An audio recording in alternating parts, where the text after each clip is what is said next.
بسم اللہ الرحمن الرحیم۔ قربانی کس پر واجب ہے؟ دیکھیں، قربانی واجب ہونے کے لیے کچھ شرائط ہیں۔ سب سے پہلی شرط اسلام ہے، یعنی مسلمان پر قربانی واجب ہے، غیر مسلم کافر پر، ہندو پر قربانی واجب نہیں ہے۔ اور اسی طرح ایک شرط یہ بھی ہے کہ وہ مسلمان عاقل بالغ ہو، یعنی پاگل بھی نہ ہو، مجنون بھی نہ ہو اور چھوٹا بچہ بھی نہ ہو، کیونکہ چھوٹے بچے پر قربانی واجب نہیں ہے۔ اور اسی طرح ایک شرط یہ بھی ہے کہ وہ مسلمان مقیم ہو، یعنی مسافر نہ ہو، کیونکہ مسافر پر قربانی واجب نہیں ہے۔ اور اسی طرح ایک شرط یہ بھی ہے کہ وہ کسی کا غلام نہ ہو، آزاد ہو، کیونکہ غلام کے پاس مال ہی نہیں ہوتا۔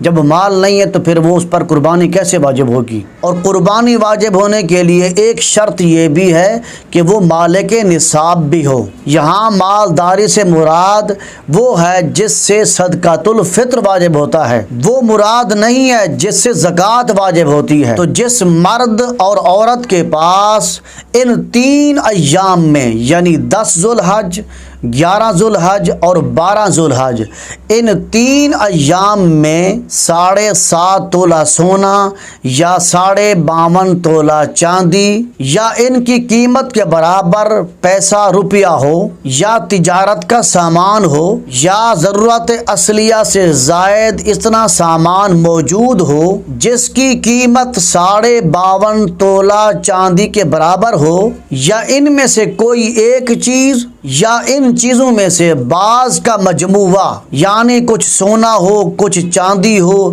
کچھ مال تجارت ہو، یا کچھ ضرورت اصلیہ سے زائد سامان ہو، ان کے مجموعے کو ملا کر 52.5 تولہ چاندی کی مقدار کے برابر روپیہ پیسہ قیمت بنتی ہو، تو ایسے مرد اور ایسی عورت پر قربانی واجب ہے۔ اور اگر کسی شخص کے پاس یہ تمام چیزیں موجود ہوں، یعنی کچھ سونا بھی ہے، کچھ چاندی بھی ہے، کچھ مال تجارت بھی ہے اور کچھ ضرورت اصلیہ سے زائد سامان بھی ہے، لیکن ان کے پاس نقد رقم موجود نہیں ہے، تو ان پر لازم ہے کہ وہ قرض لے کر قربانی کریں، کیونکہ ان پر قربانی کرنا واجب ہے۔